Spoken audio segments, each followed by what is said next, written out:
बिस्मिल्लाहिर्रहमानिर्रहीम। अस्सलाम वालेकुम नाजरीन, मौसम सरमा में आवाम को सेहत से मुतल्लिक़ मुख्तलिफ मसाइल का सामना करना पड़ता है। बिलखुसूस ख़वातीन और बच्चों को बहुत एहतियात की ज़रूरत होती है, क्योंकि जिस्मानी तौर पर इनमें क़ुव्वत मुदाफ़अत मर्दों की निस्बत कम होती है, इसलिए बीमारियों का शिकार भी निस्बतन ज़्यादा होते हैं। सर्दियों के हवाले से अगर सेहत के मसाइल को देखा जाए तो मुल्क के तमाम इलाक़ों में अमूमन एक जैसी सूरत हाल है। सर्दियों की आमद के साथ ही मौसमी बीमारियां बिन बुलाए मेहमान की तरह चली आती हैं। सर्दियों में धूप की कमी और घरेलू मामूलात की वजह से विटामिन डी की कमी इंसानी जिस्म के दिफाई निज़ाम को कमज़ोर कर देती है और कई मौसमी बीमारियां हमला आवर होती हैं। इनमें एलर्जी, खांसी, ज़ुकाम, गले का ख़राब होना, बुखार, जोड़ों में दर्द, हाथ पाँव खास तौर पर उंगलियां ठंडी हो जाना, जिल्द खुश्क हो जाना, फ्लू के साथ साथ दिल का दौरा, होंठों पे और उनके गिर्द छाले पड़ना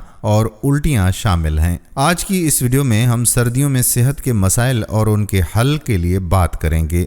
उम्मीद है कि वीडियो को आखिर तक ज़रूर देखेंगे। नाजरीन, सबसे पहले हम बात करेंगे फ्लू, नज़ला, ज़ुकाम, खांसी और बुखार के हवाले से। तो मौसम के तगय्युर के साथ साथ फ्लू, नज़ला, ज़ुकाम और बुखार के हमले अपने उरूज पर पहुंच जाते हैं। सर्द इलाकों में बसने वाला कोई भी फर्द इस वायरल फ्लू से बच नहीं पाता। कोरोना की तरह इसमें भी क़ुव्वत मुदाफ़अत का अहम किरदार है। इस वजह से बच्चों में सूरत हाल पेचीदा हो सकती है। तेज तेज सांस चलने की अलामत के साथ नमूनिया या टीबी की पेचीदगी हो जाती है, जो कि जानलेवा भी होती है। नमूनिया पूरी दुनिया में 5 साल से कम उम्र बच्चों में मौत का सबब बनने वाली बीमारी में पहले नंबर पर है। निज़ाम तनफ़ुस यानी सांस लेने का निज़ाम, जो नाक, सांस लेने वाली नाली और फेफड़ों पर मुश्तमिल होता है, इसका काम बाहर की साफ ऑक्सीजन पर मुश्तमिल हवा को अंदर ले जाना और अंदर की नुकसानदेह कार्बन डाइऑक्साइड वाली हवा को बाहर निकालना है। निज़ाम तनफ़ुस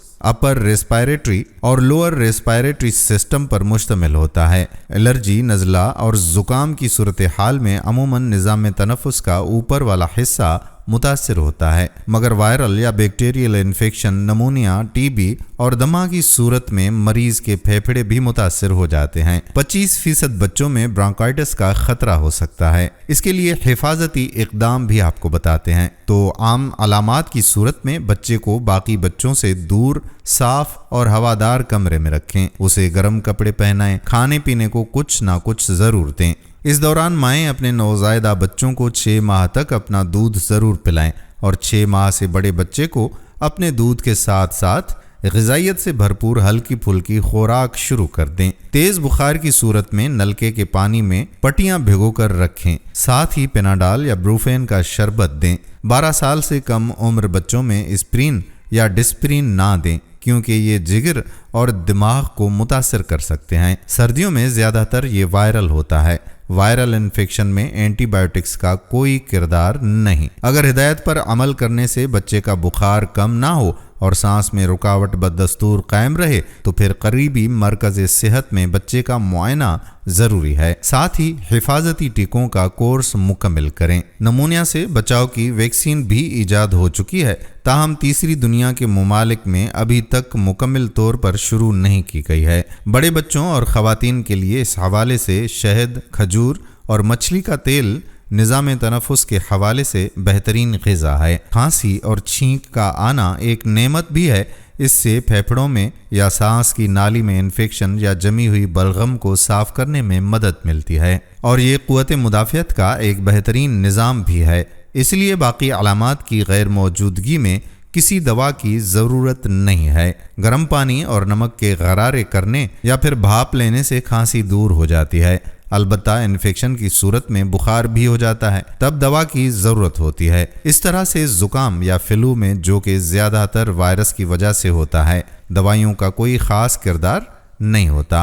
भाप लेना, विटामिन सी, सोप और जोशांदा वगैरह का इस्तेमाल करना चाहिए। इससे सूरत हाल मुमकिन हद तक कंट्रोल की जा सकती है। नाक में डालने वाली या बंद नाक खोलने वाली दवाओं से परहेज़ करें, क्योंकि इससे ब्लड प्रेशर اور خون کی نالیاں سکڑنے کا خطرہ ہوتا ہے۔ اب بات کرتے ہیں جوڑوں کے درد کی۔ تو ناظرین، زیادہ تر لوگوں میں سردیوں میں جوڑوں میں درد اور اکڑن بڑھ جانے کی شکایت عام ہے۔ یہ وٹامن ڈی کی کمی کی وجہ سے بھی ہوتا ہے۔ ایسے مریضوں کو زیادہ سے زیادہ گرم رکھنا چاہیے۔ درد کی گولیوں کے ساتھ ساتھ وٹامن اور کیلشیم کی گولیاں اور غذائیت سے بھرپور غذا نہایت ہی ضروری ہے۔ ساتھ ہی دھوپ میں بیٹھنا بھی کسی حد تک فائدہ مند ہے، مگر صبح 11 بجے سے شام 4 بجے کے دوران دھوپ کی شعاعیں نقصان کا باعث بن سکتی ہیں، اس لیے ایسے اوقات میں دھوپ میں بیٹھنے سے پرہیز کرنا چاہیے۔ اب بات کرتے ہیں دل کے دورے کی۔ تو ناظرین، اکثر دیکھا گیا ہے کہ سردیوں کے موسم میں دل کا دورہ عام ہے۔ اس موسم میں بلڈ پریشر زیادہ ہونے کی وجہ سے دل پر منفی اثرات مرتب ہوتے ہیں اور دل کا دورہ بھی ہو سکتا ہے۔ کمرے کو گرم رکھنا چاہیے۔ اس کے لیے کمرے کا اندرونی درجہ حرارت 18 ڈگری سینٹی گریڈ سے اوپر رکھنا ضروری ہے، اور باہر جاتے وقت خود کو حتی الامکان گرم رکھیں۔ اونی، گرم ٹوپی، مفلر، اسکارپ، ہاتھوں کے گرم دستانے اور موزے ضرور پہنیں۔ ہاتھوں اور پاؤں کی انگلیوں کا ٹھنڈا ہونا۔ ناظرین، سرد اور برف باری والے علاقوں کے مکینوں میں یہ بیماری بہت دیکھنے میں آتی ہے۔ شریانیوں کے سکڑنے کی وجہ سے انگلیوں میں خون کی فراہمی بہت کم ہو جاتی ہے۔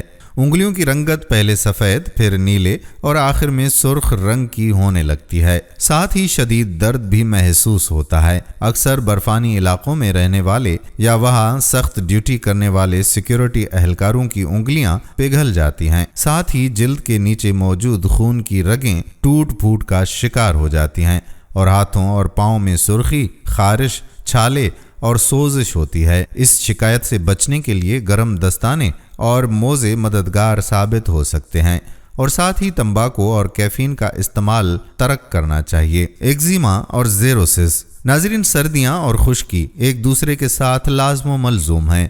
جلد کے حوالے سے دیکھا جائے تو سردیوں کے آتے ہی خشکی بھی پورے جوش و خروش سے گھر میں ڈیرے ڈال لیتی ہے، جس میں ایڑیاں پھٹنا، ہونٹ پھٹنا اور بالوں کے ساتھ ساتھ پورے جسم میں خشکی پیدا ہوتی ہے۔ اگر کسی کے والدین کو یہ بیماری رہی ہو، وہ بچوں میں بھی دیکھنے میں آتی ہے۔ اس صورتحال میں جلدی علامات کے ساتھ الرجی اور دمہ کی بھی شکایت ہوتی ہے۔ سردیوں میں مرض دوبارہ ہو سکتا ہے یا پہلے سے متاثرہ مریض کی حالت بگڑ بھی سکتی ہے۔ خشکی سے بچنے کی کچھ تدابیر ہم یہاں پر آپ کو بتاتے ہیں۔ ناظرین، سردیوں میں ہاتھ پاؤں دیر تک پانی میں رکھنے سے گریز کریں، اس سے جلد خشک ہو جاتی ہے۔ خشکی سے بچنے کے لیے ایسا موئسچرائزر استعمال کریں جس میں روغن موجود ہو۔ یہ کسی حد تک قدرتی روغن کا نعم البدل ہوتے ہیں۔ موئسچرائزر کا استعمال دن میں 2 سے 3 بار کریں۔ رات کو ہاتھ پاؤں اچھی طرح سے دھو کر ان پر کولڈ کریم یا پیٹرولیم جیلی لگائیں۔ دن کو بھی پاؤں پر کریم لگا کر موزے پہن لیں۔ اگر ممکن ہو تو پورے جسم پر پیٹرولیم جیلی لگائیں۔ یہ بہت دیر تک جلد کی نمی کو برقرار رکھنے میں مددگار ثابت ہوتی ہے۔ دن میں زیادہ نہانے سے پرہیز کریں۔ نہانے اور ہاتھ پاؤں دھونے کے لیے ایسا صابن استعمال کریں جس میں موئسچرائزر موجود ہو، یا پھر تھوڑی مقدار میں روغن بادام بھی نہانے والے پانی میں ملا سکتے ہیں۔ اس کے علاوہ بہت زیادہ گرم پانی سے نہانا بھی خشکی کا سبب بنتا ہے، اس لیے مناسب حد تک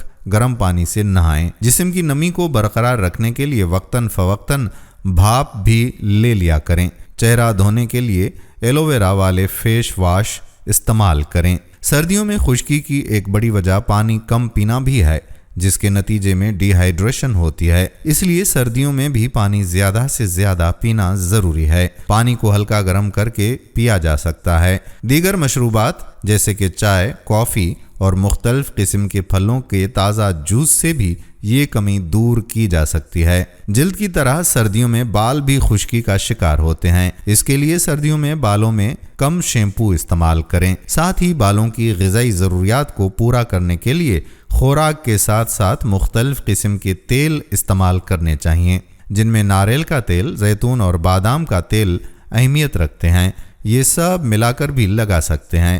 ہونٹوں کو پھٹنے سے بچانے کے لیے ان پر کولڈ کریم या पेट्रोलियम जेली लगाई जा सकती है। मजमूई तौर पर खुश्की से बचने के लिए ग़िज़ा में रोगनी अज्जा वाली खुराक का इस्तेमाल करना चाहिए, मसलन दूध, मछली, दही, बालाई और पनीर वगैरह। कुछ घरेलू टोटके भी हैं जिनमें दूध, दही, नीम के पत्ते, बालाई, अर्क़े गुलाब, गिलसरीन को इस्तेमाल करके जिस्म को खुश्की से बचाया जा सकता है। ये बात नोट कर लें कि एक्जिमा और ज़ेरोसिस वाले मरीजों में अलामात दोबारा ज़ाहिर होने या मर्ज बिगड़ने की सूरत में मुस्तनिद डॉक्टर से इलाज शुरू करवाना चाहिए। अब बात करेंगे दमा के हवाले से। नाजरीन, सर्दियों में खुश्की बढ़ जाती है और हवा में नमी का तनासुब कम होता है। इस वजह से हवा में ज़्यादातर एलर्जी करने वाली अशिया मसलन गर्द, हाउस माइट, पोलन ग्रीन आसानी से शामिल हो जाती हैं। खाने पीने की अशिया की वजह से भी एलर्जी हो जाती है या फिर इन्फेक्शन की वजह से सांस की नालियों में बलगम जमा हो जाता है। इसके अलावा लकड़ियों के धुएं और आलूदगी की वजह से भी दमा हो सकता है। आजकल मौसमी तगय्युर और फैक्ट्रियों के धुएं की वजह से धुंध की कैफियत भी दमे का बायस बन सकता है। इसके लिए हिफाजती इक़दामात भी आपको बताते हैं। तो नाजरीन, दमा से बचाव का बेहतरीन इलाज एलर्जी करने वाले अनासिर से मुकम्मल परहेज़ है। ज़्यादा सर्दी में घर ही पर रहना चाहिए।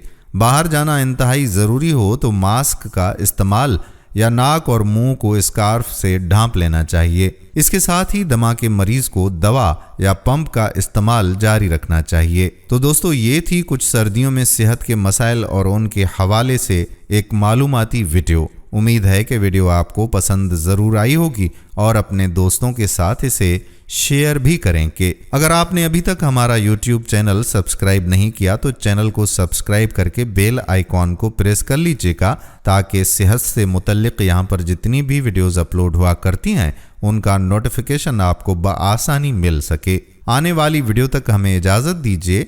अल्लाह हाफ़िज़।